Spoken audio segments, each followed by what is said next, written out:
বিসমিল্লাহ ইন্নাল হামদুলিল্লাহ নাহমাদুহু ওয়া নাস্তাইনুহু ওয়া নাস্তাগফিরুহু ওয়া নাউযু বিল্লাহি মিন শুরুরি আনফুসিনা ওয়া মিন সাইয়্যাতি আমালিনা মাই ইয়াহদিল্লাহু ফালা মুদিল্লা লাহু ওয়া মান ইউদ্লিল ফালা হাদিয়া লাহু ওয়া আশহাদু আল্লা ইলাহা ইল্লাল্লাহু ওয়াহদাহু লা শারীকা লাহু ওয়া আশহাদু আন্না মুহাম্মাদান আবদুহু ওয়া রাসূলুহু আম্মা বা'দ ফাইন্না খায়রাল হাদিসি কিতাবুল্লাহ ওয়া খায়রাল হাদী মুহাম্মাদিন সাল্লাল্লাহু আলাইহি ওয়াসাল্লাম ওয়া শাররুল উমুরি মুহদাসাতুহা ওয়া কুল্লু মুহদাসাতিন বিদআহ ওয়া কুল্লু বিদআতিন দালালাহ ওয়া কুল্লু দালালাতিন ফিন-নার। আসসালামু আলাইকুম ওয়া রাহমাতুল্লাহি ওয়া বারাকাতুহু। আমরা বইয়ের ৬ষ্ঠ অধ্যায়ে আছি, যেটা হচ্ছে কোরআনের নিকটবর্তী হওয়ার পন্থা। একদম শেষের দিকে আছি। এই অধ্যায় শেষ করে আজকে আমরা ৭ম অধ্যায় শুরু করব ইনশাআল্লাহ। তো এই অধ্যায়টা আসলে বইয়ের নামের একটা অংশের সাথে সম্পৃক্ত, how to approach and understand the Quran. তো হাউ টু অ্যাপ্রোচের সাথে সম্পৃক্ত এই অধ্যায়টা, কিভাবে কোরআনের কাছে যাবেন, কোরআন নিকটবর্তী হওয়ার পন্থাসমূহ। তো এখানে আমরা গতদিন সূরা মুহাম্মদের একটা আয়াত এসে শেষ করছিলাম, তারপর থেকে আমরা আজকে পড়ব। সূরা মুহাম্মদের ওই আয়াতটা ছিল ৪৭ নম্বর সূরা ২ নম্বর আয়াত, যারা ঈমান আনে, সৎকর্ম করে এবং মুহাম্মদের কাছে যা অবতীর্ণ হয়েছে তাতে বিশ্বাস করে, কারণ তাই তাদের প্রতিপালকের কাছ থেকে প্রেরিত সত্য, তিনি তাদের মন্দ কাজগুলো দূর করে দেবেন এবং তাদের অবস্থা ভালো করে দিবেন। এটা ছিল গতদিনে আমাদের পড়া শেষ আয়াতটা। আমরা তারপর থেকে আজকে পড়ব। গতদিনের সাবহেডিংটা ছিল কোরআনের ছায়াতলে জীবনযাপন, ফি যিল্লালিল কোরআন যদি আমরা বলি, অনেকটা সেরকম। সেই ফি যিল্লালিল কোরআনের মানে সেই তাফসীরের কথা এখন আসবো আমরা। সৈয়দ কুতুব খুব সুন্দরভাবে যুক্তি দেখান, যে সৈয়দ কুতুবের তাফসীর, ওটা আপনারা জানেন হয়তো অনেকেই, যতক্ষণ পর্যন্ত কেউ তার কর্মকাণ্ডে কোরআনকে প্রয়োগ না করছে, কর্মকাণ্ড ডেইলি লাইফে প্রয়োগ করা, অ্যাপ্লাই করা, এবং কোরআনের ছায়াতলে বসবাস করতে শুরু না করছে। ছায়াতলে বসবাস করা মানে তার যে ডুজ এন্ড ডোনটস, কোরআন যা বলে সেগুলা মানে জীবনযাপন, ওয়ে অফ লাইফ করে না নিতে পারে, বা যতক্ষণ পর্যন্ত করতেছে না সে, ততক্ষণ সে কোরআনের মিষ্টতার স্বাদ ও এর দিক নির্দেশনার অভিজ্ঞতা কিছুতেই লাভ করতে পারবে না। এরপরে সৈয়দ কুতুব একখানে বলেন, তার এখন কোটেশন আসবে তার বই থেকে, ফি যিল্লালিল কোরআন, তার যে তাফসীর, সেটা ৩ নম্বর ভলিউম থেকে একটা। এই তাফসীরটা ভালো তাফসীর, কিন্তু একটু সাবধানতার ব্যাপার আছে, যেহেতু সৈয়দ কুতুব কিছুটা প্রান্তিক অরিয়েন্টেশনের মানুষ বলতে হবে, কিছুটা আজকাল আমরা যেটাকে চরমপন্থা বলবো, যে সমস্ত চরমপন্থা বলি আমরা, যাদের পদ্ধতি পন্থাকে বলি, তাদের অনেকেরই মেন্টর হচ্ছেন সৈয়দ কুতুব এবং মওলানা মওদুদী। এই দুইজন পৃথিবীতে যেখানে যত কি বলবো ইনসার্জেন্সি বা চরমপন্থা যেগুলোকে আমরা বলি, বা আর্মড স্ট্রাগল চলতেছে, সবই যে আনজাস্টিফাইড সেটা আমরা বলতেছি না, কিন্তু একটা টেন্ডেন্সি যেটাকে আমরা এক্সট্রিমিজম বলি, সেগুলার যেখানে যত আছে আর কি, সবকিছুর রুটে এই দুইজন মানুষের একটা ইনফ্লুয়েন্স পাওয়া যায়, একজন মওলানা মওদুদী, একজন সৈয়দ কুতুব। এছাড়াও অন্যদের আছে, কিন্তু এনারা আর কি মানে সবখানে মানে তাদের প্রেজেন্সটা আপনি টের পাবেন, তাদের লিটারেচার, তাদের ধ্যান ধারণা ইত্যাদি। তো এই দুই ব্যক্তিত্ব যারা অত্যন্ত বড় মাপের ছিলেন, কাজ করে গেছেন, ভুল শুদ্ধ মিলায়, তাদের লিটারেচার পড়ার সময় একটু সাবধানতার ব্যাপার আছে, এটা আমরা সবসময় বলে দিই, ডিসক্লেমার টাইপের। তো উনি কি বলেন দেখেন, কোরআনের অন্তর্নিহিত শিক্ষা সেই সব ব্যক্তির কাছে কখনোই প্রস্ফুটিত হবে না যারা কেবল বসে থাকে বলতে উনি বলেছেন, যারা জাস্ট পড়লো। যে কোনো একটা জিনিস পড়ার পরে কি হয়, আমরা মানে যদি জিনিসটাকে ইম্পর্টেন্ট মনে করি, আমরা অ্যাকর্ডিংলি অ্যাক্ট করি। বাংলাদেশে ধরেন জাহাঙ্গীর কবির বলে একজন ডাক্তার আছে, ওনার এসে আমি বহু মানুষের সাথে আমার পরিচয় হয়, কথা হয়, যারা উনি যেটা প্রপাগেট করেন সেই অনুযায়ী জীবনযাপন করার চেষ্টা করতেছেন, ডায়েটারি ব্যাপারগুলো বিশেষ করে আর কি, যে ওই কি খাবেন কি খাবেন না, বা ডায়াবেটিস যাদের আছে তাদের কি করে ওষুধ ছাড়াই নিয়ন্ত্রণে রাখবেন, এই সমস্ত ব্যাপারে ওনার বিস্তর কাজ আছে বা সাজেশন আছে। বহু মানুষের সাথে আমার দেখা হয় যারা তার এই সমস্ত জিনিসগুলো ইমপ্লিমেন্ট করেন, প্রয়োগ করেন জীবনে, এগুলোকে ঠিক মনে করেন এবং এগুলোকে প্রয়োগ করেন। এই একটা উদাহরণ দিলাম অন্য জগৎ থেকে। তো কোরআনের ব্যাপারে তাই, যে কোরআন পড়লেন কিন্তু আপনি অ্যাক্ট করলেন না, কোনো আপনার এটাকে প্রয়োগ করার কোনো ইচ্ছা নাই, এখান থেকে জীবনযাপনকে চেঞ্জ করা, যেমন ডায়েটারি যেটা বললাম সাজেশন, যেটা ডক্টর জাহাঙ্গীর কবিরের, বা ইন্টারন্যাশনাল পর্যায়ে অনেকে আছেন যাদের ফলোয়ার্স বাংলাদেশি আছেন অনেক, আমি জানি, যারা কিছু একটা বলছেন বা একটা একটা লাইফস্টাইল, ইন্টারমিটেন্ট ফাস্টিং বা 1 মিল a ডে, এই ধরনের নতুন নতুন শব্দগুলো শুনতেছি আমরা। এগুলো কিন্তু বাইরের বাইরের কোনো ডাক্তার বা কোনো একজন ডায়েটিশিয়ান অথবা ওই ধরনের কারো কথার প্রেক্ষিতে মানুষ অ্যাক্ট করতে শুরু করছে, এবং মানুষ কি খাবে কি খাবে না এগুলা বাজ বিচার করতে শুরু করছে। এটা জাস্ট উদাহরণ দিলাম যে হাউ টু, মানে অ্যাক্ট করা বলতে কি বোঝাচ্ছে, বসে থাকা বলছেন না, মানে এখন যদি আমরা পড়লাম যে ডক্টর বার্গ অথবা বাংলাদেশে জাহাঙ্গীর কবির, ওনার অনেক লিটারেচার পড়লাম কিন্তু পড়ে কোনো কিছুই করলাম না, তাহলে এটা এটা হলো বসে থাকা। তেমনি কোরআন পড়লেন, পড়ে কিছুই করলেন না, এটা হলো বসে থাকা। আবার পড়ি সৈয়দ কুতুবের তার পড়ি, কোটেশনটা, কোরআনের অন্তর্নিহিত শিক্ষা সেই সব ব্যক্তির কাছে কখনোই প্রস্ফুটিত হবে না, ক্লিয়ার হবে না বা সারফেস করবে না, তাই চোখে পড়বে না, প্রস্ফুটিত হবে না, যারা কেবল বসে থাকে, যারা ভাষাতত্ত্ব বাকচাতুর্যের নীতিমালার আলোকে এর বিষয়াবলী নিয়ে আলোচনা করে। ভাষা আছে না, অনেক মানুষ আলোচনা করে, তো কোরআন নিয়ে অনেক ধরনের আলোচনা আছে, ইভেন ওয়েস্টার্ন ওয়ার্ল্ডে আছে, এবং কাফেরদের ভিতরে আছে, কোরআনের সৌন্দর্য নিয়ে আছে, কিন্তু এই পর্যন্তই। তারপরে তারা অ্যাক্ট করেন অ্যাকর্ডিং না। তো অনেক কাফের আছে, উনি মুসলমান হনও না, বা ইসলাম ধর্ম গ্রহণ করেনও না, কিন্তু তিনি কোরআন নিয়ে গবেষণা করেন, কথাবার্তা বলেন, লেখেন, লেখালেখি করেন ইত্যাদি। তারা হচ্ছে ওইসব লোক যারা কেবলই বসে থাকে। আচ্ছা, এটা ওনার একটা মন্তব্য ছিল।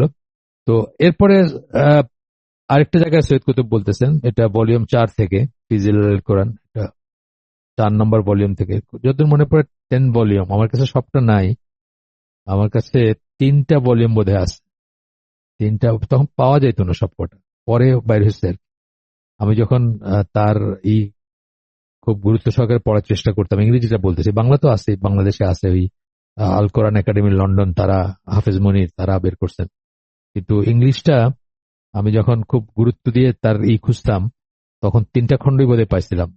একটা হচ্ছে আমপারা, আর এছাড়া আর 2টা বোধহয় বা 3টা পাইছিলাম আর কি, আছে আমার কাছে সেগুলো, কিন্তু ফুল সেট নাই আমার কাছে। এখানে 4 নম্বর ভলিউম থেকে বলতেছেন, আল্লাহর পথে যে সংগ্রামে ঝাঁপিয়ে পড়ে, ওই যে বললাম ওনার একটা, এই কথাটা আমি বলতে চাই না, মুখে উচ্চারণ করাটা আসলে মানে একটু অন্য মিনিং হয়ে যায়, জিহাদি টেন্ডেন্সি ছিল যদি আমরা বলি, মানে জিহাদ যে দোষের কিছু বা ভুল কিছু তা না, বাট এটার ফিক আছে, এটার ক্ষেত্র আছে, এটার শর্ত আছে, সেগুলো পূরণ করলে, এগুলো নিয়ে আমাদের কাজ আছে। ধরেন আমাদের আমাদের চ্যানেলে 650 পৃষ্ঠার বই আমরা পড়ছি এটার উপরে, religious extremism in the lifes of contemporary Muslims. আপনারা যারা ইন্টারেস্টেড তারা দেখতে পারেন, এই অডিওগুলো লাগানো আছে, যদিও তখনকার অডিও কোয়ালিটি খুব ভালো ছিল না, বেশ কয়েক বছর আগের কথা এটা, বাট এটা থেকে থিসিস, একজনের মাস্টার্সের থিসিস। তো অনেক সব দিকগুলো উনি ছুঁয়ে গেছেন, সব সব দিকগুলোই অ্যাড্রেস করছেন। তো আল্লাহর পথে যে সংগ্রামে ঝাঁপিয়ে পড়ে, সে ছাড়া অন্য কারো কোরআনের মিষ্টি স্বাদ আস্বাদন করার কথা নয়। এখন একটা প্রপার জিহাদ আপনার 1000 বছরেও না আসতে পারে, 500 বছরের লাইফে না আসতে পারে। আব্দুল্লাহ ইবনে ওমরকে মানুষ বলতো, শেষ দিয়া বলতো যে তুমি খালি হজ আর উমরা করো, তোমার তো কোনো জিহাদে যাইতে দেখি না। তখন উনি বলছেন যে ভুল জিহাদে যাওয়ার চেয়ে জিহাদ না করার অনেক শ্রেয়, মানে জিহাদের কাছে দাঁড়িয়ে না যাওয়াটা অনেক শ্রেয়। অর্থাৎ ওনার সময় যে সমস্ত জিহাদের নামে বা যে সমস্ত সংগ্রাম হয়েছে, উনি তো ফিতনার সময়টাতে ছিলেন, সেগুলোতে উনি অংশগ্রহণ করেন নাই, কারণ উনি ওগুলোকে সঠিক মনে করতেন না।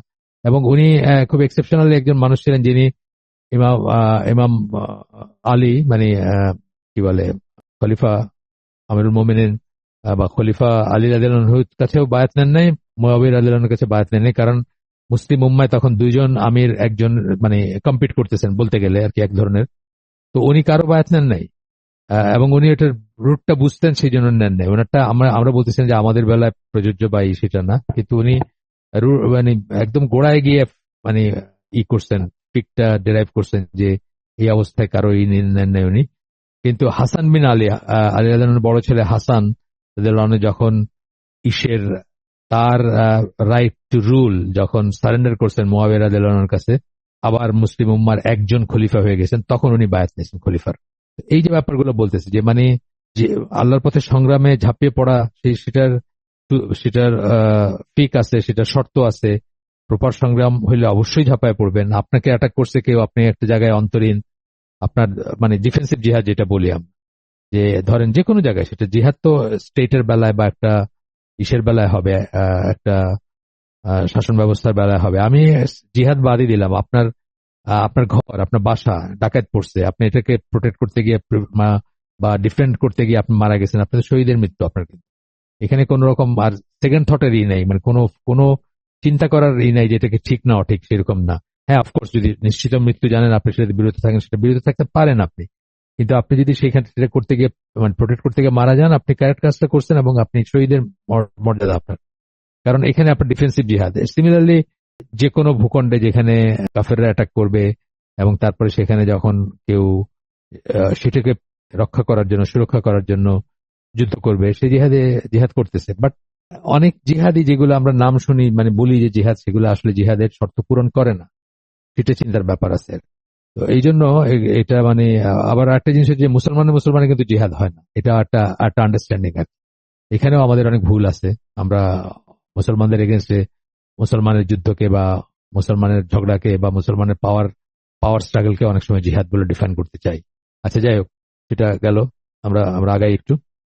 আল্লাহর পথে যে সংগ্রামে ঝাঁপিয়ে পড়ে সে ছাড়া অন্য কারো কোরআনের মিষ্টি স্বাদ আস্বাদন করার কথা নয়।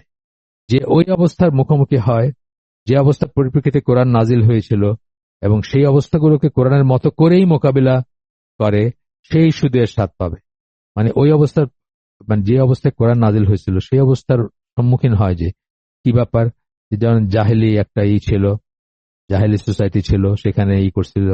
সৈয়দ কুতুবের আরেকটা হচ্ছে, মানে কয়েন করেন উনি প্রায়, যে এখনকার দুনিয়াটা মানে মুসলিম ওয়ার্ল্ড অথবা মুসলিম শাসক, এদেরকেও এই সময়টাকে জাহিলিয়াত বলেন উনি, বা জাহিলিয়াত বলে করতেন করতেন আর কি। উনি তার বেঁচে নাই, 60s মারা গেছেন। তো সেইগুলা আপনার সেই জাহিলিয়াত বা সেই কথাগুলা আসতেছে এখানে। তো ধরেন এখনকার মুসলিম শাসকদের আন্ডারের যে জীবনযাপন, এইটাকেও উনি বা ওনার ফলোয়াররা অনেকে জাহিলিয়াত মনে করতেন, যে জায়গায় আর কি, যেখানে বা উনি যে দেশে ছিলেন অথবা নানা দেশে মনে করতেন। যাই হোক, আমি জাস্ট আপনাদেরকে একটু করে যাচ্ছি, যারা তার সম্বন্ধে জানেন না তারা আন্দাজ করতে পারবেন। যে অবস্থার মুখোমুখি আছে গেল এবং অবস্থাকে কোরআনের মতো করেই মোকাবিলা করে, সেই শুধু এর স্বাদ পাবে। কোরআন অর্থাৎ সাহাবীরা যেভাবে মোকাবিলা করছেন, তারা একটা জাহেলি সোসাইটিতে জন্মগ্রহণ করছেন বা ইসলামের দাওয়াত পাইছেন, তারপরে সেখানে তারা যে স্ট্রাগল করছেন সেগুলোর কথা, উইচ ইজ ট্রু, আংশিক ট্রু। এটা একটা যে না মানে কথাগুলো যে একেবারে তা না, তারপরেও মুসলিমদের ইসেরকে জাহিলিয়াত বলে কয়েন করা, এটা মেইনস্ট্রিম স্কলাররা ঠিক মনে করেন না। একটা ভাষণ হিসেবে এগুলো নিয়ে অনেক কথা আমরা আগে বলছি, অনেক আগে বলছি। আমরা যখন আকীদার বই পড়তেছিলাম এই মজলিসেই, তখন আমরা এগুলো নিয়ে অনেক কথা বলছি, যে এই যে জাহিলিয়াত বলা কেন ঠিক মনে করেন না। যেমন ধরেন রাসূল সাল্লাল্লাহু আলাইহি ওয়াসাল্লাম দুইটা হাদিস আমরা এখানে পড়ছি, যে একটা বলছেন নামাজ কায়েম করে, একটা বলছেন যে নামাজ পড়ে সে যতক্ষণ। মানে আল্লাহ রাসূল বলতেছেন যে তোমাদের পরে এমন শাসক আসবে যার তোমরা পছন্দ করবা না, সে যেটা করবে সেটা পছন্দনীয় হবে না, ইত্যাদি ইত্যাদি বলার পরে সাহাবীরা বলছেন যে তাহলে কি আমরা তাকে মানে স্ট্রেটেন করবো না তরবারি দিয়ে? তখন বলছেন না, যতক্ষণ, একটাতে বলছেন যতক্ষণ সে নামাজ কায়েম করে, একটা বলছেন যতক্ষণ সে নামাজ পড়ে। দুইটাই মুসলিমের হাদিস, যত মনে পড়ে, ইসলামিক বিলিফ বইটাতে আছে। এই যে ব্যাপারটা দেখেন, যে মানে জাহিলি সোসাইটি, যেটা মক্কার কাফের মুশরিকদের ভিতরে যখন সাহাবীরা বা নবী দিনের দাওয়াত দিচ্ছেন, সাহাবীরা সেটাতে জীবনযাপন করছেন, সেই সোসাইটিতে কোনোভাবেই একটা মুসলিম ল্যান্ড অফ ইসলাম যেটাকে বলা যায়, মুসলিম দেশ বলা হয়, সেটা কোনোভাবেই কম্পারেবল না। এবং সেটা মনে করাটাই হচ্ছে এক্সট্রিমিজমের প্রথম ধাপ। অনেকেই আর্গু করে বাংলাদেশ তো একটা জাহিলি সোসাইটি, বাংলাদেশ তো একটা শিরকপূর্ণ, বাংলাদেশকে আল্লাহর আইনে চলে নাকি বা কারেক্ট, ট্রু। কিন্তু স্টিল বাংলাদেশ একটা মুসলিম দেশ, ল্যান্ড অফ ইসলাম। ইসলামিক দেশ বলতে ইসলামিক শাসন ব্যবস্থা আমি বলতেছি না, কিন্তু একবারও বলি নেই। ল্যান্ড অফ ইসলাম মানে যেখানে ইসলাম ইজ প্রিডমিনেন্ট, এবং ল্যান্ড অফ মুসলিমদের দেশ, যেখানে আজান শোনা যায়, যেখানে কোরবানি করা যায় প্রকাশ্যে, যেখানে আর কতদিন করা যায় অবশ্য আমি জানি না, কারণ কোরবানির এগেন্স্টে একটা গ্রুপ অফ পিপল খুব সোচ্চার, পশু হত্যা এবং জীবে দয়া ইত্যাদি বলে বইটি লেখা হয়ে গেছে খ্রিস্টানদের দ্বারা। খ্রিস্টান দিয়ে নাম বোঝা যায় না, একটা কালো মলাটের বই আমি নিজে দেখছি, যে বই লেখা হয়ে গেছে যে এটা একটা পশু হত্যা বা এটা কেমন নিষ্ঠুর একটা জিনিস, এটা রক্ত দেখে দেখে মানুষের রক্ত পিপাসা, কেউ অনেক রকম থিওরি আছে। যাই হোক, তো বাংলাদেশ সকল কাউন্টে একটা ল্যান্ড অফ ইসলাম বা মুসলিম দেশ। হ্যাঁ, ইসলামী শাসনতন্ত্র নাই বা ইসলামের দিয়ে বাংলাদেশে ইসলাম দিয়ে শাসন হয় না, ইসলামিক স্টেট না, সেটা ঠিক আছে, কিন্তু একটা মুসলিম দেশ। তো ওই টেন্ডেন্সি গুলো যখন, এইসব কথাগুলো যখন মানুষ হোলসেল নেয় এবং নিয়ে চিন্তা ভাবনা ছাড়া, তখনই ধরেন জেএমবি বা আইসিস বা আল কায়দা মতো ইসে মানুষ জয়েন করে এবং সকল রুলার, সকল স্কলারকে ইভেন কাফের মনে করে। সৈয়দ কুতুবের অনুসারীরা যেমন তাকফির বা হিজরা বা আপনার গামা আল ইসলামিয়া অথবা ইসলামী জিহাদ, মিশরের, এরা সবাই শাসকদেরকে সব ঢালাওভাবে কাফের মনে করে মুসলিম দেশের শাসকদের, উইচ ইজ এক্সট্রিম একটা পজিশন। যাই হোক, আমি জাস্ট টাচ করে যাচ্ছি যেহেতু আমরা এগুলো পড়তেছি সেই জন্য। একটা ভাষণ হিসেবে অথবা শিল্পকলার বস্তু হিসেবে যারা কোথাও বসে কোরআন শিক্ষা করেন এবং অর্থ ও দলিল সমূহের সন্ধান করেন, তারা সংগ্রাম এবং আন্দোলন হতে দূরে তাদের স্থবির ও নিষ্ফল অবস্থান থেকে কখনোই কোরআনের সত্য আবিষ্কার করতে পারবেন না। ইট ইজ ট্রু যে শুধু একাডেমিক কথাবার্তার ভিতরে রাখলে হবে না, কিন্তু একাডেমিক কথাবার্তার অনেক জরুরত আছে, মানে দরকার আছে। একজন লোক থাকবেন যারা কোরআন শিখবেন, মানুষকে কোরআন শিক্ষা দিবেন। সূরা তওবার 122 নম্বর আয়াতে সম্ভবত আল্লাহ বলছেন, আমি আমি 100% শিওর না, আপা দেখতে পারেন, মডারেটর বা এই অ্যাডমিন যিনি, যে সবাই একটা সময় আল্লাহ বলতেছেন যে সবাই একসাথে ঢালাভাবে জিহাদে চলে যাবে না। কিছু মানুষ পিছনে থাকবে যারা কোরআন অধ্যয়ন করবে, কোরআন শিখবে, এবং যারা ফিরে আসবে যখন জিহাদ থেকে তাদেরকে কোরআন শিক্ষা দিবেন। তাইলে মানে সব মানুষকে ঝাঁপায় পড়তে হবে এমন কোনো কথা নাই। এইসব ফ্যালাসি আর কি, এইসব হচ্ছে ফ্যালাসিয়াস কথাবার্তা। কিন্তু এগুলা আপনারা আমার মতো লেমেনদের বোঝার উপায় নেই। আমরা তো খুব পুলকিত হব, খুব আনন্দ লাগবে বা খুব রক্ত গরম হয়ে যাবে এসব কথাগুলো শুনে। যাই হোক, এবং ওই আয়াতের পরে জিহাদকে মানে বিশেষ করে মানে জিহাদ ইন জেনারেল পর্যায়ে আইন মনে করেন না অনেক স্কলাররা, পর্যায়ে কিফায়া মনে করেন। আল্লাহ বলে দিচ্ছেন যে সকলে একসাথে জিহাদে যাবা না, মানে ভ্যালিড জিহাদ সব শর্ত পূরণ করে সেই জিহাদেও সকলে একসাথে যাবা না। সূরা তওবার এই আয়াতটা 122 নম্বর আয়াত যদ্দূর আমার মনে পড়ে। আর সূরা মুহাম্মদের আয়াতটা আমরা 2 নম্বর আয়াত বলছিলাম, ঠিক আছে, এটা আপনি দিচ্ছেন। তো এরপরে উনি সেটাকে স্থবির বলতেছেন। ঠিক আছে, এটা আংশিক সত্য। এই আবার বললাম যে এটা কিন্তু আংশিক সত্য। এটা কিন্তু এটাও ঠিক যে শুধু এর ভিতরে যে আপনার জীবনে প্রয়োগ করলেন না সেই সেন্সে যদি বলে থাকেন তাহলে ঠিক আছে, ঠিক কথা, প্রয়োগ করতে হবে। যত বড় স্কলারই হন আপনাকে আপনাকে আপনি 5 ওয়াক্ত সালাত, আপনি যাকাত, আপনি হজ, আপনি সিয়াম, অথবা আরো যত নিটিগ্রিটি আছে ইসলামের, যেগুলো ফরজ, ওয়াজিব, হালাল, হারাম, এই বিধানের ঊর্ধ্বে না আপনি, আপনাকে অবশ্যই সেগুলাই করতে হবে এবং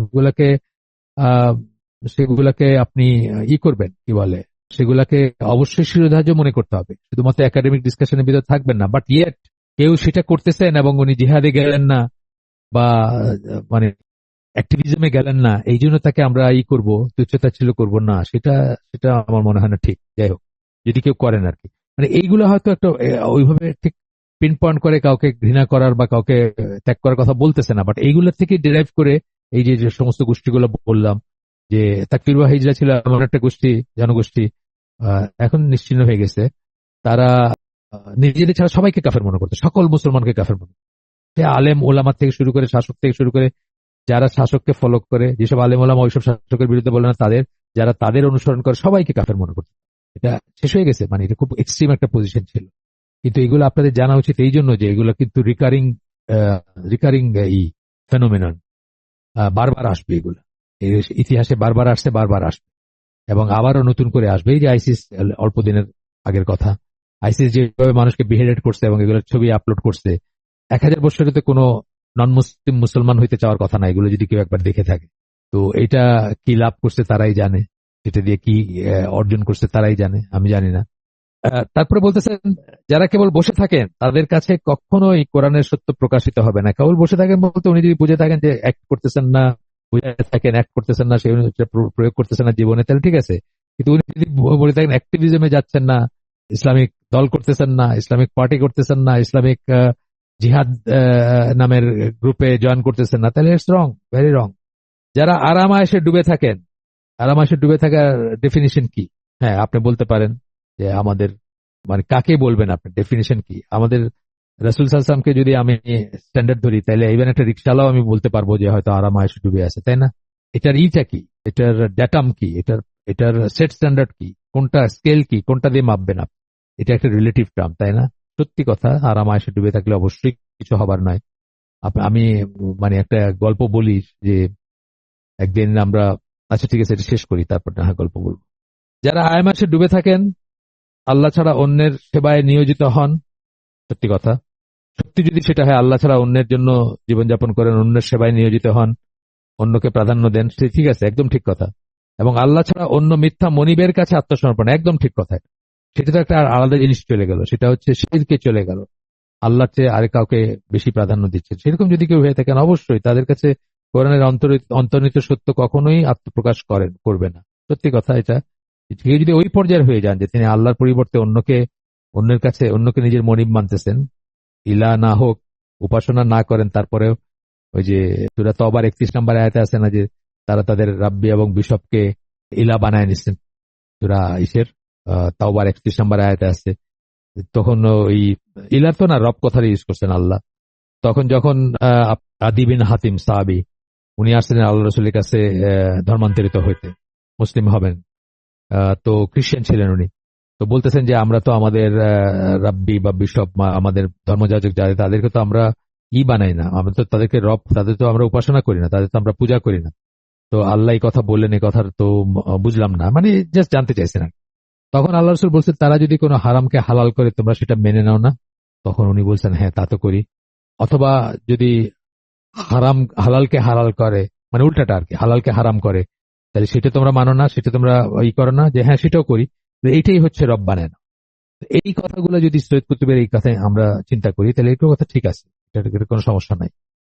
সেই আয়াতটা আপাবোধে এখনো পান নাই, 122 নম্বর আয়াত সূরা তাওবার, আমি পড়ে দিচ্ছি। And it is not proper for the believers to go out to fight jihad altogether.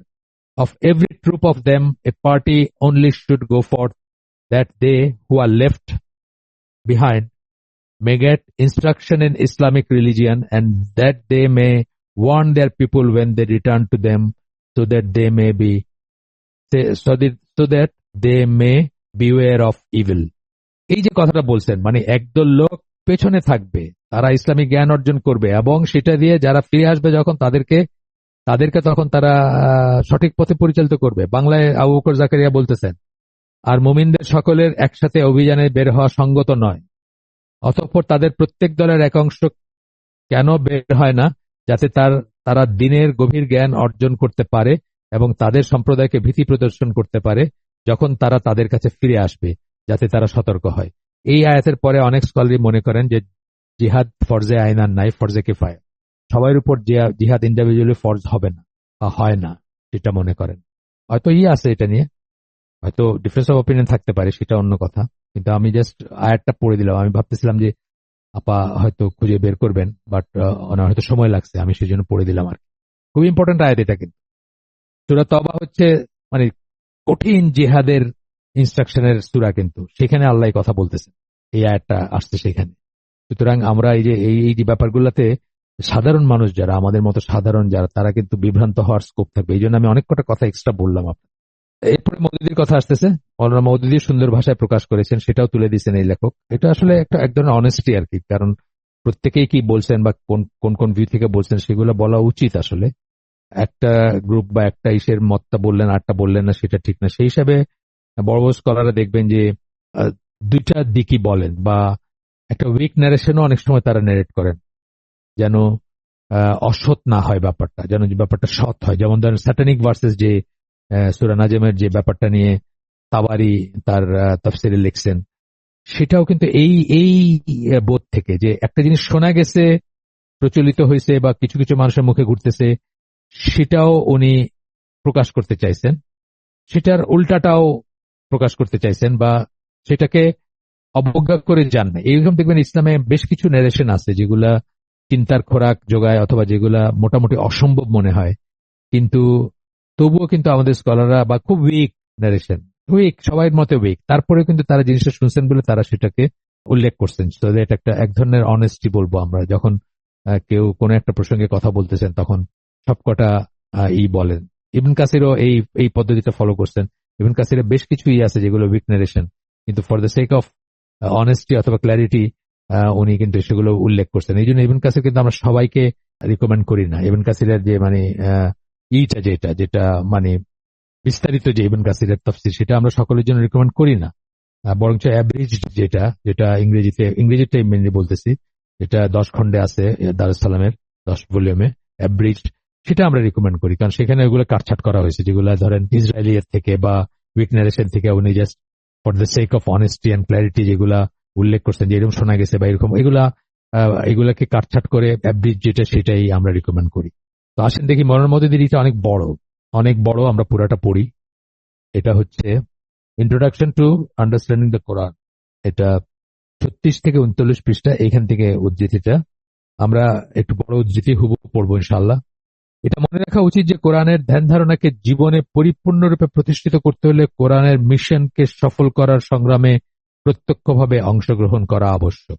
এখানে দেখেন কোরআনের মিশনকে সফল করার সংগ্রাম যেটা বলতেছেন, এখন জিনিসটা কিন্তু একটু জেনারেল হয়েছে বা একটু ভ্যাগ হয়েছে। এখন জিনিসটা নিয়ে কিন্তু সমস্যা নাই, বা জিনিসটা বলতে মানে যুদ্ধে ঝাঁপায় পড়া, খালি ঠিক ভুল যুদ্ধ সেটা বোঝাচ্ছে না। কিন্তু সংগ্রাম সেটা তো আমরা বলবোই, স্ট্রাগল তো আসছেই। সেটা স্ট্রাগল, জিহাদের অনেক অনেক রকমের ফেস আছে, ফেসেট যেটা বলি আমরা, বা কি বলে মানে চেহারা আছে যদি বলি। জিহাদ তো প্রথমে ইসে আসছে, আপনার কি বলে মক্কি সূরাতে আসছে, তখন তো জিহাদ জায়েজই না। মানে আমরা যেটাকে কিতাল বলি আর কি, সোজা কথা, অস্ত্র সহকারে যুদ্ধ যেটা, সেটা তো জায়েজই করেন নাই তখন। এটা তো মদিনায় আসার পরে সেকেন্ড হিজরি 2 সালে মানে ডিফেন্সিভ জিহাদকে আল্লাহ পারমিট করছেন প্রথম। যাই হোক, সেটা না, মানে বলতেছি যে এই যে এখানে জেনারেল সেন্সে বলতেছেন কথা, কোরআনের মিশনকে সফল করার সংগ্রামে প্রত্যক্ষভাবে অংশগ্রহণ করা আবশ্যক। ঠিক আছে, একদম ঠিক আছে।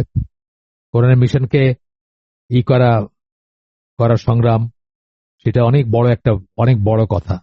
কোরআন অনুযায়ী জীবনযাপন করা, সেই মিশনটা কি? জীবনযাপন করা, আপনার আল্লাহর জমিনে আল্লাহর কথা সর্বোচ্চ থাকবে বা সবচেয়ে উপরে স্থান পাবে। এগুলো তো আর একদিনে করতে পারবে না, 1000 বছর লাগতে পারে। তার আগে কি আসবে? তার আগে হচ্ছে যে নিজের 3.5 হাত শরীরে ইসলাম প্রতিষ্ঠা করবেন, তাই না?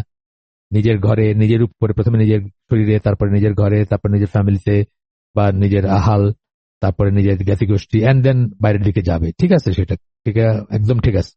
একটা আরামদায়ক আরাম কেদারায় বসে থেকে পাঠক আত্মস্থ করবেন কোরআন বায়বীয় তত্ত্ব নিছক মতবাদের এমন একখানা বই নয়। হ্যাঁ, জাস্ট পড়ে গেলেন, লাইক আমরা অনেক অনেক বই পড়ি না, ধরেন ইসের জন্য পড়ি, অনেক নাম করা বই আছে যেগুলো আমরা জাস্ট চিন্তার খোরাকের জন্য পড়ি, ধরেন অ্যানিমাল ফার্ম অথবা রবীন্দ্রনাথের গল্পগুচ্ছ বা আরো কিছু অনেক অনেক বড় বড় নাম করা বই আছে না, যেগুলো আমরা জাস্ট পাস টাইম বা এন্টারটেনমেন্ট বা আচ্ছা পড়ার জন্য পড়লাম এই পর্যন্ত, সেটা না করেন। এটা ঠিক আছে, একদম ঠিক কথা। অন্যান্য ধর্মীয় গ্রন্থের মতো এটা কেবলই একটা ধর্মগ্রন্থ নয়, যার গূঢ় রহস্য বিদ্যালয় সমূহে অথবা বক্তৃতার মাধ্যমে উদ্ঘাটন করা যেতে পারে।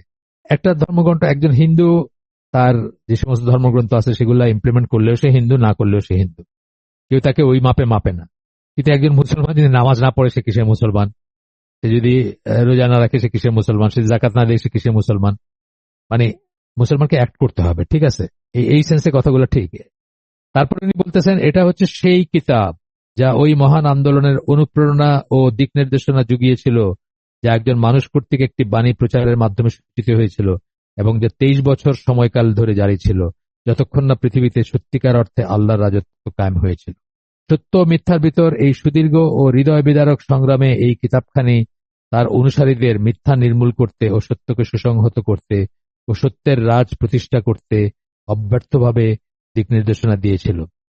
এই মৌলানা মওদুদী এবং সৈয়দ কুতুব, তাদের কথায় যে কথাটা বারবার উঠে আসবে, যেটাকে মেইনস্ট্রিম স্কলার, বড় স্কলাররা সব অঠিক মনে করেন, সেটা হচ্ছে যে ইসলামী রাষ্ট্র প্রতিষ্ঠা হচ্ছে একটা প্রায়োরিটির কাজ বা একটা প্রধান কাজ। রাষ্ট্র প্রতিষ্ঠা হলে ইসলাম প্রতিষ্ঠা হবে, হুইচ ইজ রং। আহলে সুন্নাত জামাত সেটা মনে করে না। আপনি আরো 1000 বছর ইসলামী রাষ্ট্র প্রতিষ্ঠা নাও হইতে পারে, তার মানে এটা না যে আপনি জীবনে ইসলাম প্রতিষ্ঠা করবেন না বা ইসলাম প্রতিষ্ঠা করবেন না, তা না। ইসলাম প্রতিষ্ঠা মানে রাষ্ট্র প্রতিষ্ঠা না। অনেক কথা এগুলো, এখন যাই হোক, এখন এখানে বলার স্কোপ নাই। আমরা এগুলা আগে কিছুটা বলছি আমাদের আগের আকিদা বিষয়ক এইগুলা লেকচার গুলাতে বা ওগুলা। আবার যদি দরকার হয় আমরা বলতে পারি, পলিটিক্যাল সাইডটাও আলোচনা যদি কারো থাকে, আমরা সেটা নিয়ে বই সিলেক্ট করে কথা বলতে পারি। এই আমার কাছে, আমার সামনে একটা বই আছে, খুব সুন্দর বই। আপনারা যারা ইংরেজিটা আমি জানি না, ইংরেজিটা আমি কোথায় পাবেন জানি না, বাংলাটা ইসলাম প্রতিষ্ঠা বইটার নাম। সমকালীন ভাবনায় ভাবনায় সৃষ্ট ভ্রান্তি নিরসন, অত্যন্ত সুন্দর একটা বই, বাংলায় ট্রান্সলেট করা। ইয়াদ কুনাইবি, ডক্টর ইয়াদ কুনাইবি। ইয়াদ কুনাইবির নামে তো অনেকেই জানেন।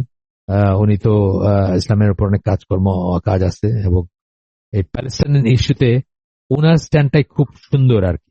ওনার স্ট্যান্ডটা খুব একটা সুন্দর স্ট্যান্ড।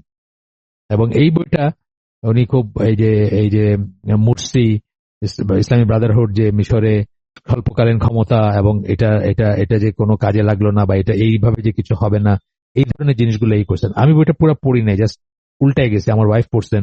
কিন্তু আপনারা চাইলে এটা করতে পারেন, চাইলে এটা কালেক্টেবল আর কি একটা বই। বাংলাটা বললাম আমি, ইংলিশও নিশ্চয়ই আছে, আর আরবি তো আছেই। তুমি তো আসলে আরবিতে করেন, ওনার লেকচার গুলো সব আরবিতে। আমরা কিছু ট্রান্সলেটেশন মানে করছি, ট্রান্সলেটেশন না সরি, কিছু বাংলায় করছি, ডাবিং এর ব্যবস্থা করছি বা বাংলায় করছি। বাংলায় করছি, ওইগুলাকে ট্রান্সলেট করে করছি, লাগাই দিছি আমাদের ইসে। 2টা লেকচার বোধহয় আমাদের ইসে লাগানো আছে, আমাদের চ্যানেলে লাগানো আছে, সাবটাইটেল দিয়ে আর কি, বাংলা সাবটাইটেল দিয়ে। তো ওনার এই বইটা আপনারা কালেক্ট করতে পারেন। তাইলে এখানে কিন্তু অনেক অনেক ট্রিকি কথাবার্তা আছে। যেমন মনের মধ্যে যেটা বলতেছেন, আমি তো একসময় মনে করছি সবটুকুই ঠিক, আনলেস এন্ড আনটিল একজন স্কলার বা কোনো কিছু স্কলার আমার চোখে আঙ্গুল দিয়ে দেখা দিচ্ছে যে না, হি ইজ রং, এখানে ভুল, এখানে ভুল, এখানে ভুল। একসময় তো আমি তার সব কথাকে ঠিক মনে করছি, এবং মানে একটা খুবই ইমপ্রেসিভ তার এই রচনাগুলা, তার কথাগুলা, তার বক্তব্য, তার বক্তৃতা শুনে নিয়ে আমরা মানে লেখালেখি যা পড়ছি আর কি, খুবই ইমপ্রেসিভ। কিন্তু কিন্তু এইগুলার ভিতরে অনেক ফালাসি আছে, এই জন্য আমি বারবার আপনাদেরকে কষণ দিচ্ছি। তো এই বইটার কথা আবার বলি, ডক্টর ইয়াদ কোনাইবি, ইসলাম প্রতিষ্ঠা, সমকালীন ভাবনায় সৃষ্ট ভ্রান্তি নিরসন।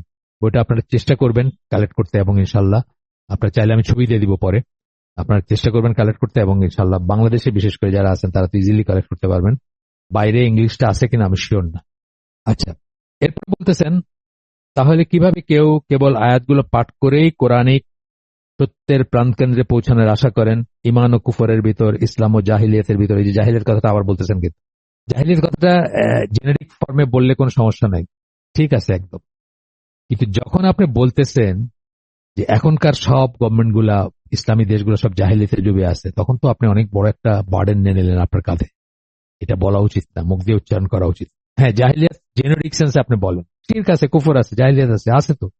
কিন্তু আপনি যখন একটা একটা কাউকে নির্দেশ করে বলতেছেন যে এই দেশটা জাহিলিয়াতে ডুবে আছে বা এখানে জাহিলিয়াতের শাসন চলতেছে, তখন কিন্তু অনেক বড় একটা বার্ডেন নিয়ে নিলেন আপনি আপনার কাঁধে। এইখানে চিন্তা করার ব্যাপার আছে। ইসলাম ও জাহিলিয়াতের বিরুদ্ধে যুদ্ধক্ষেত্রে পা না রেখেই তা কি করে সম্ভব? কোরআনের প্রতি যথাযথ সম্মান দেখাতে হলে যে কাউকে মানুষকে আল্লাহর পথে ডাকার কাজটি কাঁধে তুলে নিতে হবে, কারেক্ট, এবং শুরু করতে হবে প্রতিটি পদে, অর্থাৎ কোরআনকে তার পথ নির্দেশক বানিয়ে, এটাও কারেক্ট। কিন্তু কারেক্ট না যেটা, সেটা হচ্ছে যে ইসলামী রাষ্ট্র প্রতিষ্ঠা করতে হবে এবং তারপরে ইসলাম হবে না, ইসলাম হবে না, এইটা ঠিক না, এই জায়গাটা ঠিক না। আচ্ছা, এরপরে বলতেছেন যে তখন এবং কেবল তখনই কেউ এর নাজিলের সময়কার বিভিন্ন অবস্থার অভিজ্ঞতা লাভ করতে পারেন। আবার ওই একই নীতিমালার আলোকে একজন মানুষ কোরআনের সংযোজিত বিধিনিষেধ, নৈতিক শিক্ষা এবং অর্থনৈতিক ও রাজনৈতিক নীতিমালা ইত্যাদি বুঝতে সক্ষম হবেন না, অথবা কোরআনের বিধিনিষেধ ও নিয়মকানুনের পূর্ণ ফলাফল মূল্যায়ন করতে পারবেন না যতক্ষণ না তিনি তার নিজের জীবনে সেগুলো প্রয়োগ করার চেষ্টা করেন। কারেক্ট কথা, ঠিক আছে, ঠিক আছে, নিজের জীবনের ব্যাপারে একদমই ঠিক আছে। এইটাই আমাদের সবচেয়ে বড়ই প্রথম, এটাই হচ্ছে যে নিজের জীবনে ইসলাম প্রতিষ্ঠা করতে হবে। ধরেন ইমাম মাহদি আসছেন এবং আমি তার আর্মির একজন জেনারেল, ঠিক আছে, তার আর্মির একজন জেনারেল, আমি সিপাহ সালার। আমি যদি কারেক্ট আকিদা মানহাজের উপর না থাকি, আমার বিশ্বাস যদি শুদ্ধ না হয়, আমি কিন্তু নিশ্চিত জাহান্নামী। ওনার আর্মিতে থেকে আমার কোনো লাভ নেই। সুতরাং নিজের জীবনে, নিজের শরীরে ইসলাম প্রতিষ্ঠা করতে হবে প্রথমে। সুতরাং সেই ব্যক্তি যে কোরআনের ধ্যান ধারণাকে নিজের জীবনে ব্যক্তিগত কর্মকাণ্ড প্রয়োগ করতে ব্যর্থ হবে, সে কোরআন বুঝতেই ব্যর্থ হবে। কারেক্ট, এই অংশটা কারেক্ট আছে। আমি শুধু কসম দিচ্ছি যে এখানে ট্র্যাপে পড়ার বা যেখানে ডিসিভড হওয়ার চান্স আছে, যেটা বলে আপনাকে কি করবে। আমি যখন তাদের সাথে মিশতাম তখন দেখতাম আমি যে একটা একটা কথা তারা প্রায় বলতেন যে জামাতবদ্ধ যে থাকে না তার জাহিলিয়াতের মৃত্যু। এই কথাটা ঠিক এবং ভুল এট দ্য সেম টাইম। এই যে জামাতের কথা বলা হয়েছে, জামাতবদ্ধ না থাকলে জাহিলিয়াতের মৃত্যু, সেটা হচ্ছে আল জামাত, দি জামা, অর্থাৎ আল্লাহ রসুল সাল্লাল্লাহু আলাইহি ওয়াসাল্লামের আন্ডারে যে জামাত ছিল, একটাই জামাত ছিল, সেটার কথা। আর এখন কি? এখন হচ্ছে আহলে সুন্নাল জামা। এখন স্ট্রাকচারাল জামাত নাই, কিন্তু মানে আপনার মানে কি বলবো, মানে প্রিন্সিপল জামাত আছে, কিন্তু স্ট্রাকচারাল জামাত নেই। অর্থাৎ আমির, দেশ, পতাকা, সৈন্যবাহিনী, এই মিলায় যে জামাত, আল জামাত, সেটা নাই। কিন্তু সেই আল জামাতের এখনকার নাম কি? আহলুস সুন্নাল জামাত, তাইফা মানসুরা, ফিরকাতুন নাজিয়া, আহলুল আসার, আহলুল হাদিস, এগুলো হচ্ছে সেই জামাতের এখনকার নাম। সেটার সাথে যিনি নীতিগতভাবে যুক্ত থাকবেন, সেটার আকীদা মানহাজের উপর থাকবেন, তিনি জামাতের সাথে যুক্ত আছেন। কিন্তু যারা পলিটিক্যাল ইসলাম করেন তারা বোঝাবেন যে আপনি, এটা তারা বলেন না যে তাদের জামাতি, কিন্তু উজ্জ্ব থাকে এটা কথাটা, যে যদি যোগ না দেন তাহলে আপনার জাহিলিয়াতের মৃত্যু, অথবা কোন জামাতে যদি যোগ না দেন তাহলে আপনার জাহিলিয়াতের মৃত্যু। যেটা আপনাকে মানে অনেক মানুষকে চিন্তায় ফেলে দেয়, অনেক মানুষ হতভম্ব হয়ে যান। আমি জানি, আমি দেখছি, মানে আমি নিজে পর্যন্ত খুবই হয়ে গেছি, স্টার্টলড হয়ে গেছি যখন প্রথম শুনছি এটা 95 টাইপ, 95-6 এরকম সময়। তখন আমার বাসায় আবুল কালাম আজাদ, এই যে লালদারি মৌলানা, যিনি মৃত্যুদণ্ডপ্রাপ্ত আসামি, ভেগে গেছেন দেশ থেকে। তো সেই সময় তো আর এইসব বিচার টিচার শুরু হয় না, উনি তো এনটিভিতে রেগুলার প্রোগ্রাম করতেন। তো আমার বাসায় একটা মাসে একটা করতেন, একটা তফসির করতেন। তা আমি তাকে জিজ্ঞেস করছি যে জামাতে ইসলামের লোকরা বা ইরা বলে যে জাহিলিয়াতের মৃত্যু, তখন উনি আমাকে বলছেন না না না, এটা তো মানে আপনি আহ, আপনার এই যে আমরা সবাই মিলে একসাথে একটা কাজ করছি, এটাও একটা জামাত। ওই ওই যে জামাতের কথা বলা হয়েছে যে জাহিলিয়াতের মৃত্যু, সেটা হচ্ছে দি জামাত বা আল জামাত, মুসলিমদের জামাত, বিশ্ব মুসলিমের যদি কোনো জামাত থাকে সেটা। আজকে যেটা এটুকু উনি বলছেন, আর বাকিটুকু আমি আমার আমার যেটুকু পড়াশোনা আল্লাহ দিয়েছেন সেটার আলোকে বলতেছি যে স্ট্রাকচারাল জামাত নাই, কিন্তু অন প্রিন্সিপাল বা নীতিগতভাবে জামাত আছে। যারা আল্লাহ রসুলের সাহাবীদের আকীদা মানহাজের উপর আছেন তারাই এই জামাত। সেই জামাত সারা পৃথিবীতে ছড়ায় আছে, যেখানে যে আছেন সেই জামাতের অংশ। ইনশাল্লাহ আমরা দোয়া করি যে কোনো এক সময় স্ট্রাকচারাল জামাত হবে, এবং যখন হবে আমরা সেটার অংশ হব। ওনার প্রথম উদ্ধৃতিতে এখানে শেষ। এরপরে আব্দুল্লাহ বিন আমর সাহাবী রাদিয়াল্লাহু আনহু বা রাদিয়াল্লাহু আনহুমা, বাবা সাহাবী ছেলেও সাহাবী, সেই হিসাবে তার একটা উদ্ধৃতি আসতেছে। উনি বলেন, যিনি কোরআন মুখস্থ করেছেন তিনি নিজের সাথে এক মহান বস্তু বহন করে চলেছেন। হাফেজ যাদের কথা, তাদের কথা বলতে, যারা কোরআন মুখস্থ করছেন তারা নিজের সাথে মহান বস্তু বহন করে চলেছেন। নবুয়তের একটা পর্যায়ে তার ভেতর রয়েছে, কেবল এটুকুই যে তিনি ওয়াহি লাভ করেননি। তার নবুয়তের মাধ্যমে আল্লাহ রসুলের কাছে যা আসছে সেটা তার বুকের ভিতর আছে, হাফেজ যিনি, কিন্তু উনি ওয়াহি লাভ করেন না ডিরেক্টলি। ট্রু। সুতরাং যিনি কোরআন জানেন তিনি কখনোই এমন অবস্থায় রাগান্বিত হবেন না যখন অন্যরা রাগান্বিত হয়ে যায়। তার ভিতরে একটা ডিফারেন্স থাকবে, তাই না? অথবা কখনো অশালীন আচরণ করবে না যখন অন্যরা অশালীন আচরণ করবে, কেননা তার অন্তরে পবিত্র কোরআন রয়েছে। তার অন্তরে পবিত্র কোরআন রয়েছে। এটা আবু বকর আল আজুরি তার একটা লেখা থেকে কোট করছেন। মানে তার মোট কথা হচ্ছে যে তার লাইফে চেঞ্জ আসবে, তার আচরণে চেঞ্জ আসবে। উনি অন্যদের মতো হবেন না। শুধুমাত্র অক্ষরের হাফেজ না, শুধুমাত্র ওয়ার্ডের হাফেজ না, কোরআনের শুধু ওয়ার্ডিং এর হাফেজ না, উনি কোরআনের দিক নির্দেশনা, পথ নির্দেশনা, হালাল হারাম, সঠিক ব্যাঠিক, ভালো মন্দ, রিকমেন্ডেড অথবা রিভিউড, যা কিছু আছে সবকিছুকে ধারণ করবেন নিজের জীবনে। যেটা আমরা বলি যে আমাদের দেশে লক্ষ লক্ষ হাফেজ আছেন, কিন্তু কোনো ইম্প্যাক্ট নাই, কোনো চেঞ্জ নাই আমাদের জীবন ব্যবস্থা, সমাজে, আমাদের লাইফে। কেন নাই? এই জন্য নাই যে এই জিনিসগুলা তাদের ভিতরে পারমিয়েট করে না, ঢুকে না তাদের ভিতরে। কেন ঢুকে না? কারণ তাদের অনেকেই শুধু প্যারোটিং করেন, তারা অর্থটা বোঝেন না অথবা অর্থ নিয়ে চিন্তা করেন না, সেটার গুরুত্ব বোঝেন না। হাফেজ হওয়ার রিজন গুলো দেখেন আপনার, কি সব রিজন। একটা রিজন হচ্ছে বাবা চাইছেন বা দাদা চাইছেন দেখে একজন হাফেজ হয়েছে, দাদা চাইছেন সেই জন্য হাফেজ হয়েছে। আরেকটা হচ্ছে যে তার উপার্জনের জন্য সে হাফেজ হয়েছে। মানে ভ্যারিয়াস রিজনস দেখবেন হাফেজ হওয়ার। এবং সেইখান থেকে মানে হিফজ ধরে রাখা, যেমন অনেক মানুষের যে আমরা চিনি যারা এককালে হাফেজ ছিলেন, হয়তো 70-80% এখন আর হাফেজ নাই। তার কারণ হাফেজ হাফেজ হওয়াটা, যে হাফেজ থাকাটা বা হিফজ ধরে রাখাটা অনেক কঠিন। আমার মেয়ে তো এগুলো নিয়ে কাজকর্ম করে, সে তো বলে 1/10 আপনি যেটুকু মুখস্থ করছেন তার 1/10 ডেইলি রিভাইজ দিতে হবে, তবে আপনি আশা করতে পারেন যে আপনি সারা জীবন মানে হাফেজ বা হাফেজা থাকবেন এবং মুখস্থটুকু ধরে রাখতে পারবেন। আর জীবনের ইমপ্লিমেন্টেশন তো রইলই, সেটা তো আর আপনার অর্থ বুঝতে হবে, তাদাব্বুর তাফাক্কার সবকিছু মানে চিন্তা করতে হবে, কন্টেমপ্লেট করতে হবে, পন্ডার করতে হবে, তবে হবে। আচ্ছা, গেল এটা আব্দুল্লাহ ইবনে আমর তার এই উদ্ধৃতি। আরেকজনের থেকে আমরা পড়লাম, কোট করছেন আরেকজন। এরপরে বলতেছেন, কোরআনের মতো করে জীবনযাপন না করা এবং এর ছায়াতলে বসবাস না করার সাথে প্রজ্ঞার বিলুপ্তির একটা সম্পর্ক আছে। এটা খুব ইম্পর্টেন্ট একটা কথা বলছেন, কিন্তু প্রজ্ঞার বিলুপ্তির একটা সম্পর্ক আছে। কোরআনের মতো করে কি বললেন? জীবনযাপন না করা এবং এর ছায়াতলে বসবাস না করা। ছায়াতলে বসবাস না করা বা জীবনযাপন না করা মানে কি? আপনি হালাল হারাম ফরজ ওয়াজিব এগুলো মানেন না, আপনি গুনার ভিতর আছেন, আপনি গান শোনেন, আপনি টেলিভিশন দেখেন, আপনি নাচ দেখেন, আপনি পর্নোগ্রাফিতে অ্যাডিক্ট, আপনি সিনেমায় অ্যাডিক্ট, আপনি আরো কিছু যা কিছু আসতে পারে মনে। আমাদের বহু বছর আগের কথা, একজন আর্মির মেজর ডাক্তার, তিনি ভাই আমার, এবং আমার নেইবারও, আমার একটা অ্যাপার্টমেন্টে, ওনার পাশের অ্যাপার্টমেন্টটা ওনার। তো উনি কয়েকবার ওই যে পোস্ট গ্রাজুয়েট পরীক্ষা দিয়ে ফেল করছেন। ন্যাচুরালি আর্মির মেজর, আর্মিতে ডাক্তার ছিলেন, এটার ক্যাডেট কলেজে পড়াশোনা করছেন, পড়াশোনায় ভালো ছিলেন, তারপরে ফেল করতেছেন। তো আমাদের কাছে জানতে চাইছেন যে ভাই কি করব, কি করলে মুখস্থ শক্তি মেধা বাড়বে ভাই। আমরা ঘাটাঘাটি করলাম একটু, আমি আমার ছেলে, তখনকার কথা আর কি, বেশ আগের কথা এটা, ধরেন 2010 এরকম, না 10 না, একটু পরে, 13 14 এরকম কিছু হবে, আর একটু পরেরও হইতে পারে। তো আমরা দেখলাম যে প্রথম এই মেধার প্রশ্ন যখন আসবে, প্রজ্ঞার প্রশ্ন যখন আসবে, প্রথম কথাটাই হচ্ছে গুণা ছাড়তে হবে, প্রথম কথাই হচ্ছে গুণা ত্যাগ করতে হবে। এটা আমরা অনেকে রিয়েলাইজ করি না। আমাদের মেধার অপচয় কিন্তু এইভাবে হয়। গুণা ত্যাগ করতে হবে। প্রথম সাজেশন আর কি। আল্লাহর কাছে সাহায্য চাবেন অফকোর্স, এবং গুণা ত্যাগ করতে হবে। তো এই কথাটা এখানে তুলে নিয়ে আসছেন এই লেখক।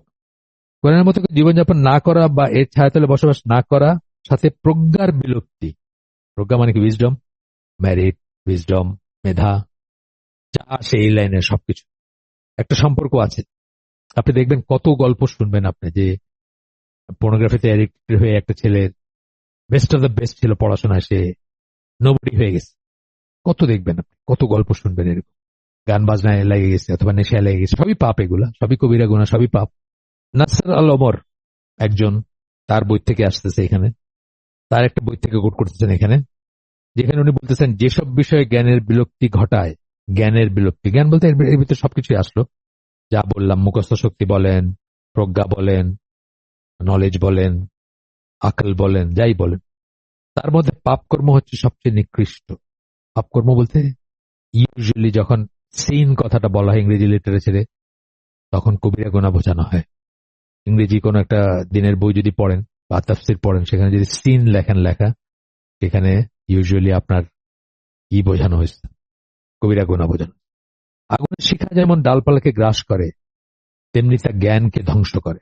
এটা বুঝতে পিএইচডি করার দরকার নেই। আপনাদের এই যেসব অ্যাডিকশনের কথা বললাম, ইভেন গেম এডিকশন, এই যে গেম কি বলে আপনার, এই ভিডিও গেম টিম কি সব আছে না, এইসব অ্যাডিকশন, এগুলোতেও যারা থাকেন তাদেরও কিন্তু বিলুপ্তি পায়, মানে আপনার বিলুপ্ত হয়ে যায় আপনার, মানে ইভেন ইভেন রিজনিংটা নষ্ট হয়ে যায়, ভালো মন্দের রিজনিংটা পর্যন্ত নষ্ট হয়ে যায় এগুলোতে যখন মানুষ অ্যাডিক্টেড হয়ে যায়।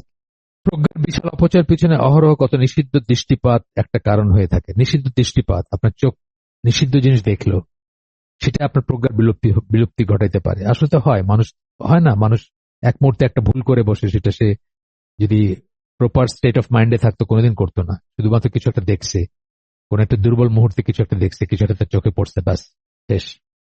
প্যাশনেট লাভ যেটা থেকে আসে, আমরা বলি না প্যাশনেট লাভ, এক নজর দেখছে, লাভ এট ফার্স্ট সাইট, বাস শেষ, দিওয়ানা হয়ে ঘুরে বেড়াইতেছে। অথবা সামান্য কিছু পরিমাণ নিষিদ্ধ অথবা সন্দেহযুক্ত সম্পদ কত সহজেই জ্ঞানকে মরীচিকায় পরিণত করে। সন্দেহযুক্ত বা নিষিদ্ধ সম্পদ বলতেছেন চুরি করা, সুদ থেকে, ঘুষ থেকে আসা যে সম্পদ সামান্য, সেটা মানুষের, সেটা কত সহজেই জ্ঞানকে মরীচিকায় পরিণত করে। আপনি জ্ঞানের পিছনে ছুটবেন, কিন্তু আপনি সেটাকে ধরতে পারবেন না। মরীচিকা মানে মিরাজ, যেটাকে আমরা বলি, যেটা অ্যাকচুয়ালি এক্সিস্ট করে না। আপনি মনে করতেছেন ওইখানে পানি আছে, আপনি ছুটে যাচ্ছেন, গিয়ে দেখতেছেন নাই পানি, এরকম কথা আর কি। নিশ্চিতভাবে আল্লাহ সত্য কথা বলেছেন, তখন তিনি বলেন, এখন একটা আয়াত কোট করছেন, কোন আয়াতের আলোকে এত কথা বললেন, সেই আয়াতটা এখন কোট করতেছেন। খুব ফেমাস আয়াত, আপনারা জানেন, সূরা ফাতিরের একটা আয়াত, অনেকবার বলছি আমরা, এখানেও বলছি, এটা 28 নম্বর আয়াত, এখানে আল্লাহ বলতেছেন, তার বান্দাদের ভিতরে যারা সত্যি সত্যি আল্লাহকে ভয় করে, তারাই কেবল জ্ঞানের অধিকারী। ইন্নামা বলছেন এই আয়াতটাতে, if I am not wrong, আমার কাছে আরবিটা নাই সামনে, কেবলই তারা, তারাই মানে যারা আল্লাহকে ভয় করেন, কেবল তারাই জ্ঞানের অধিকারী। এখানে মানে শর্তযুক্ত করে দিয়েছেন জ্ঞানের জন্য। এবং জ্ঞান বলতে ডেফিনেটলি আল্লাহ রসুল যেটাকে জ্ঞান বলেন, ওয়াইডার সেন্সে সবকিছু সেটা এনকাম্পাস করবে, যেটা সত্য, যেটা সঠিক, সেটাকে করবে। যে যত বেশি পাপ কর্মে লিপ্ত হবে, সে কোরআন থেকে তত বেশি সরে যেতে থাকবে। আমরা ওই যে বইটা পড়লাম, causes behind increase and decrease of ইমান, ওখানে কি পড়ছি আমরা? সৎ কাজ আপনাকে, আপনার ইমান বাড়ায়, অসৎ কাজ আপনার ইমান কমায়। যত বেশি সৎ কাজ করবেন, ইমান বাড়তে থাকবে, যত বেশি অসৎ কাজ করবেন, তত ইমান কমতে থাকবে। এবং ইমান কত কমার ভিতর কি আসবে? আপনার কোরআনে ইন্টারেস্ট ইন্টারেস্ট মানে কোরআনে কোনো ইন্টারেস্ট থাকবে না আপনার। থাকবে কেন বলেন তো? আমরা এমনিতে গ্রস লেভেলেই বলি যে মিউজিক এবং কোরআন একত্রে এক মস্তিষ্কে থাকতে পারে। আপনি যদি মিউজিকে ইন্ডালজ হয়ে থাকেন, তাহলে আপনি কোরআন থেকে কি পাবেন বলেন তো? আপনার আপনার এক এক মস্তিষ্কে থাকবে না। এটাই সব সব কোরআনের টিচাররা বলে থাকেন, যে মিউজিক এবং কোরআন একসাথে এক মস্তিষ্কে থাকবে না। তাহলে আমরা যে মানে মিউজিকে আসক্ত হয়ে থাকি, সেই মস্তিষ্কে কোরআন থাকবে না, এটাই এটাই সত্যি কথা। বলতেছেন যে যত বেশি পাপ কর্মে লিপ্ত হবে সে কোরআন থেকে তত দূরে সরে যেতে থাকবে এবং তার জন্য কোরআনের দিক নির্দেশনা দেখতে পাওয়া, বোঝা ও প্রয়োগ করা, দেখতে পাওয়া, ডিসার্ন যেটাকে আমরা বলি, বোঝা, আন্ডারস্ট্যান্ড অথবা রিয়েলাইজ করা এবং প্রয়োগ করা, অ্যাপ্লাই করা ততই দুষ্কর হয়ে উঠবে। এরপরে সূরা মুহাম্মদের 24 নম্বর আয়াত কোট করতেছেন, তারা কি কোরআন নিয়ে ভেবে দেখে না নাকি তাদের অন্তরসমূহ অবরুদ্ধ। এরপর বলতে আগে যেটুকু পড়লাম তারপরে বলতেছেন, পাপকর্ম আল্লাহর অবাধ্যতা থেকে কারো অন্তর কঠিন হয়ে যেতে পারে, কারো অন্তর তাতে অন্ধ অবরুদ্ধ হয়ে যেতে পারে। কোরআনের দিক নির্দেশনা লাভ করার ব্যাপারে বৃহত্তম অন্তরায় সমূহের এটি একটি। পাপ করতে করতে অন্তরটা শক্ত হয়ে যায়, সে আর কোরআনের দিক নির্দেশনা পাবে না। এটাও হাউ টু অ্যাপ্রোচ দা কোরআনের ভিতর আসতেছে। কিন্তু আপনি কোরআন থেকে লাভবান হইতে চাইলে আপনাকে সঠিক নিয়তে, সঠিক ফুটিং এ, সঠিক এনভায়রনমেন্টে, সঠিক নিয়তে কোরআনের কাছে যাইতে হবে। সূরা মুহাম্মদের এই আয়াতটা তারপরে কোট করছেন 24 নম্বর আয়াত। এরপরে খুররম মুরাদ ইউকেতে থাকতেন, পাকিস্তানি অরিজিনের, এখন বেঁচে আছেন কিনা আমি জানি না। উনিও জামাত ইসলামের ফলোয়ার ছিলেন। তার একটা কোট করতেছেন এখানে, কোরআন থেকে প্রাপ্ত তথ্য অনুযায়ী আপনি যতক্ষণ না আপনার চিন্তা ভাবনা ও কর্মকাণ্ডকে বিন্যস্ত করার কাজ শুরু করতে প্রস্তুত হবেন ততক্ষণ আপনার সকল ইচ্ছা প্রচেষ্টা নিষ্ফল হতে পারে। রেডি হবেন, নিজেকে প্রিপেয়ার করবেন। এর আগে আমরা পড়ে আসছি, কোরআনকে কথা বলতে দিবেন, কোরআনকে চান্স দিবেন, কোরআন যেন আপনাকে বলতে পারে what is right and what is not, rather than আপনি ডিক্টেট করতেছেন যে আগের একটা প্রি অ্যাজিউম নোশন নিয়ে গেলেন যে এইটাই ঠিক, তারপর এটা খুঁজে বের করে বলছেন দেখেন এখানে বলছিলাম না, এই যে কোরআন বলতেছে, আপনার মতো করে আপনি এক্সপ্লেন করে দিলেন। এটা যেন না হয়। কেবল বুদ্ধিভিত্তিক অনুশীলন ও জ্ঞান লাভে আনন্দের অনুভূতি আপনাকে কোরআনের সত্যিকার ঐশ্বর্যের কাছে পিঠেও নিয়ে যাবেন। একই ধরনের কথা, অ্যাপ্লাই করার জন্য রেডি হইতে হবে, নিজেকে চেঞ্জ করার জন্য রেডি হইতে হবে, মানার জন্য রেডি হইতে হবে, কোরআনকে কথা বলতে দিতে হবে, তাকে সত্যতা করতে, সত্যাসত্যের মানে নির্ধারক বা নিয়ামক মানতে হবে, ইত্যাদি ইত্যাদি। অধ্যায় শেষ আমাদের টাইম আছে আর কয়েক মিনিট। আমি জাস্ট কনক্লুশনটা পড়ে দিই, অধ্যায় সাংসার নেক্সট অধ্যায় কি পড়বো সেটা শুরু করে আমরা শেষ করে দিব আজকে ইনশাল্লাহ। এখানে বলতেছেন, কোরআন পড়তে গিয়ে একজন ইমানদারের হৃদয়ে মনে কি ধরনের অনুভূতি জাগ্রত হওয়া উচিত তা নিয়ে আলোচনা করাটা এই অধ্যায়ের উদ্দেশ্য ছিল। এই অধ্যায়টা এই জন্য যে হাউ টু অ্যাপ্রোচ, কি করে কাছে যাব, আমার মন মানসিকতা কি থাকবে, প্রিপারেশন কি থাকবে, ইত্যাদি ইত্যাদি। কোন ব্যক্তি যখন এই অধ্যায়ে আলোচিত নীতিমালা ও দৃষ্টিভঙ্গি সম্বন্ধে সচেতন হবেন, কোরআন পড়া থেকে তিনি তখন আরো বেশি উপকৃত হতে পারবেন ইনশাআল্লাহ। যদি তিনি বাস্তবে এই মূলনীতিগুলো প্রয়োগ না করেন তবে তার পড়া থেকে সম্ভাব্য সর্বোচ্চ উপকার লাভ করার ব্যাপারে তিনি কিছু বাধার সম্মুখীন হতে পারেন। সেই জন্য এই অধ্যায়ে আলোচিত মূলনীতিগুলো ভালোভাবে বোঝা এবং কোরআন পড়তে গিয়ে সেগুলোকে সঠিকভাবে প্রয়োগ করাটা অত্যন্ত গুরুত্বপূর্ণ। এইখানে আমি আবার একটু ছোট্ট করে সাবহেডিং গুলো পড়ে দিই, একটু একটু বলছি আজকে, তারপরে পড়ে দিই যে কি বিষয় নিয়ে আলোচনা করলাম আমরা। কোরআনকে সত্য মিথ্যা বিচার করতে দেওয়া, অর্থাৎ কোরআনকে কথা বলতে দেওয়া। আপনি ডিসাইড করবেন না যে কোরআন এটা বলছে, বা প্রিএজিউম নোশন থাকবে না আপনার, খোলা মনে যাবেন। সব আপনি যদি কনভার্টেড মুসলিম বা মুসলিমা হন, সেই সব অন্য ধর্ম থেকে যেগুলো লটবহন নিয়ে আসছেন, অথবা কোন একটা সামাজিক ওরিয়েন্টেশন থাকে আপনার, বাংলাদেশের হিন্দুদের ভিতর বড় হয়েছেন আপনি, কথার কথা, তাহলে সেগুলাকে পরিত্যাগ করে আসবেন। এটা এরপরে সাবহেডিংটা ছিল এটা অনুভব করা যে কোরআনে যা কিছু রয়েছে তা পরিপূর্ণ সত্য এবং তাতে পূর্ণ আস্থা জ্ঞাপন করা। এই ইমানের স্টেজে যদি না থাকেন তাহলে কোরআন থেকে আপনি লাভবান হতে পারবেন না হয়তো, বা পুরোপুরি লাভবান হতে পারবেন না।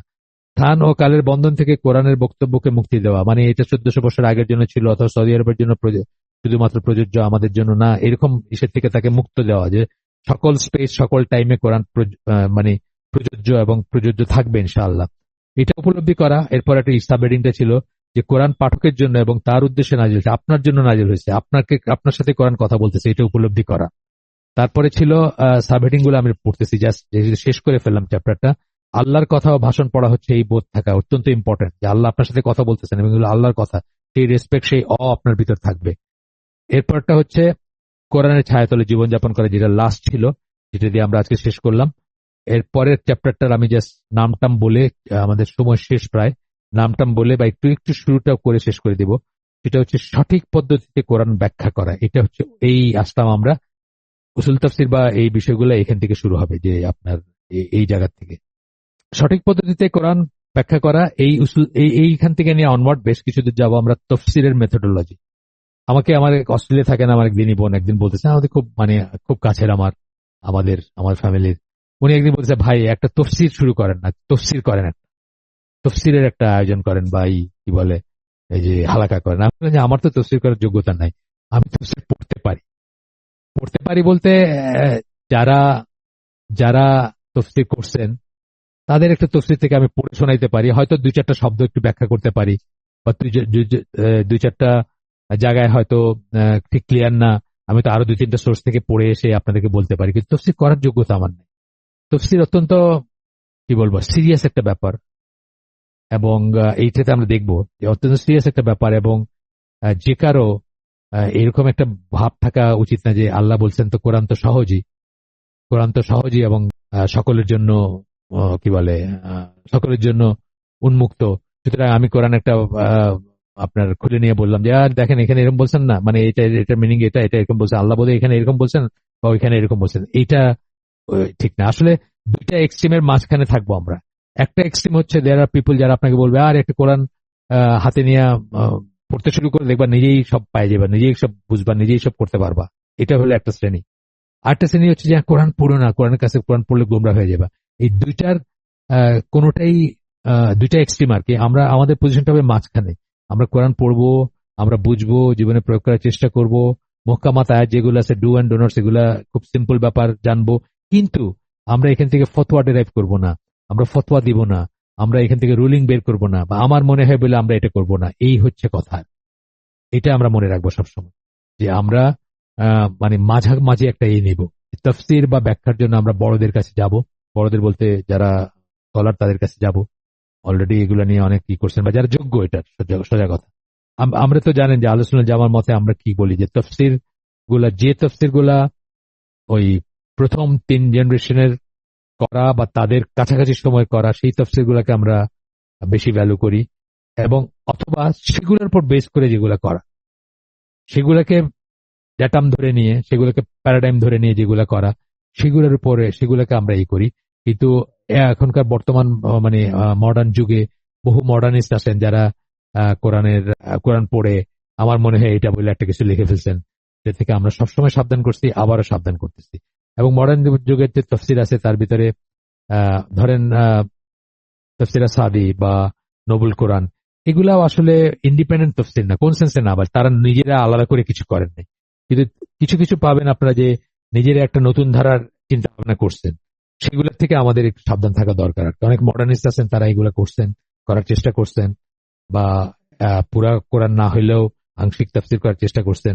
ইংরেজি ভাষায় যারা তফসির পড়ে শোনাইছেন, যেমন একজন উনি তফসির করেন নাই কিন্তু উনি তফসির পড়ে শোনাইছেন। আমি আমার ওই যখন প্রথম দিন প্র্যাকটিস করতে শুরু করি তখন ওনার অনেক শুনছি, আনফরচুনেটলি যেগুলো হারায় গেছে। উনি হচ্ছেন ডক্টর সেলিম মর্গান, একজন কনভার্টেড মুসলিম, আমেরিকায় থাকতেন, বেঁচে আছেন কিনা আমি জানি না, আমাদের এই গ্রুপ বা আমাদের চেয়ে একটু বড় হবেন, আশা করি বেঁচে আছেন, আমি শুনি নাই যে উনি মারা গেছেন।